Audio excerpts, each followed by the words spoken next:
You know, a lot of people say to me, I agree with you about Islam, but not about religion.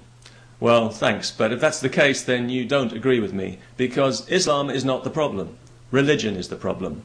The allowances that we make for faith and the respect that we give to belief without evidence has encouraged Islam to push its way into a society where it really doesn't belong and threaten all our freedom.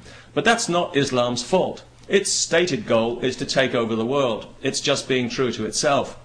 It's our fault for indulging religion in the first place and for giving religious opinion a status in our society that it hasn't earned and doesn't deserve.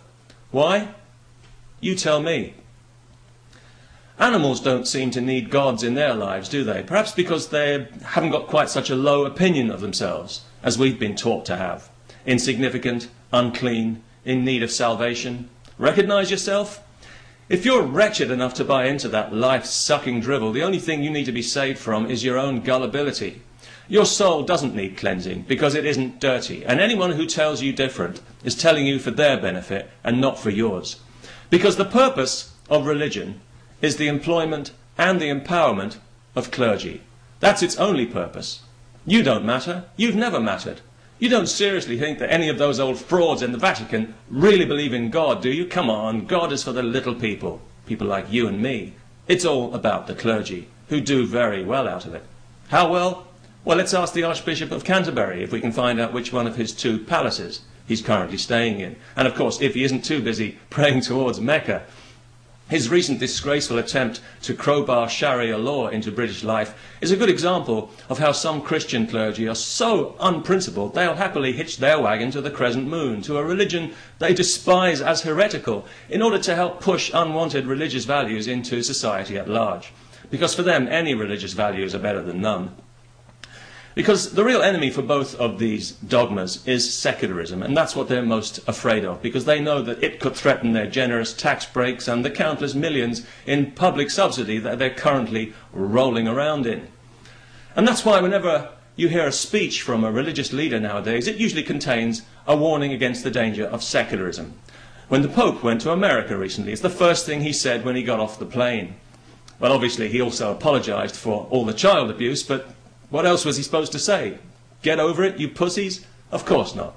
Not even if he was thinking it, which he probably was. Oh, come on, you know he was.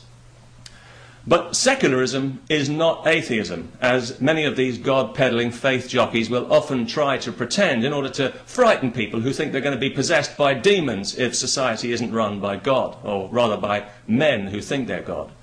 There are plenty of religious people who are secularists. They believe in God, but they've got too much class to try and force their views on everyone else. And that's all secularism means. It means religious freedom for everybody, not just for religious people.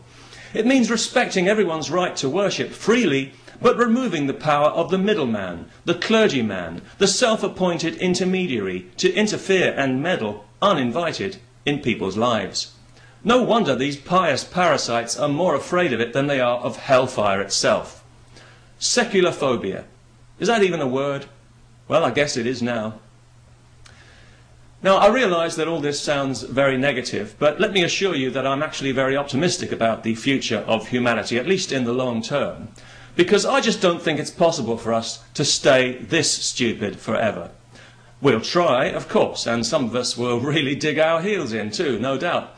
But I think despite ourselves, we will eventually evolve into something a bit more intelligent, a bit more compassionate, and a bit less afraid of our own shadow. And when that happens, well, religion will simply die a natural death of acute embarrassment, if there's any justice.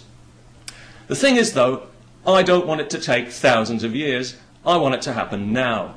Partly because I'm a modern kind of guy and I want everything now, but also because it pretty much needs to happen now if we want to keep our freedom.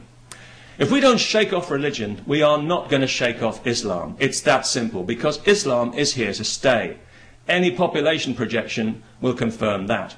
In a couple of generations, some parts of Europe will have no choice but to democratically allow Sharia law, which, as we know, discriminates against and victimizes women, Jews, homosexuals, and, well, pretty much anybody who isn't a heterosexual Muslim male, preferably with a beard. So Islam needs to be neutralized in Europe now, before it's too late. Not by engaging it in respectful dialogue and throwing money at it as usual, but by doing what we should have done years ago and by legislating religion out of public life and back into the private domain where it belongs. Right now, Islam is laughing at us. It's watching us lead ourselves by the nose into submission. What can we do? Well, all any of us can do is speak out, while we're still allowed to. Because some Muslims are now demanding that criticising their religion be made a criminal offence. I suppose we should have seen that one coming, really, shouldn't we? It actually is a criminal offence in the Netherlands, it seems, where anyone satirising Islam is liable to be arrested in the middle of the night and have their apartment ransacked by the police. The Dutch people must be scratching their heads wondering whatever happened to the free country they used to live in before Islam came along. Last week in the football tournament, when the Dutch team lined up for their national anthem, I was half expecting to hear the Muslim call to prayer ringing out around the stadium. Is that offensive? I do hope so. Because it's time to stop being polite. It's time to stop showing fake respect and to start insisting that this divisive, dangerous, insulting, poisonous bullshit is taken out of our public life, where it violates our human rights, out of the government, out of the law, and especially out of education.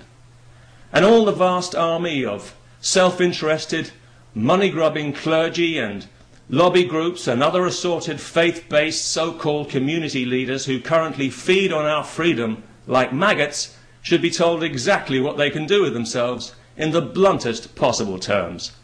I'll even volunteer for that job myself. Peace. But not at any price.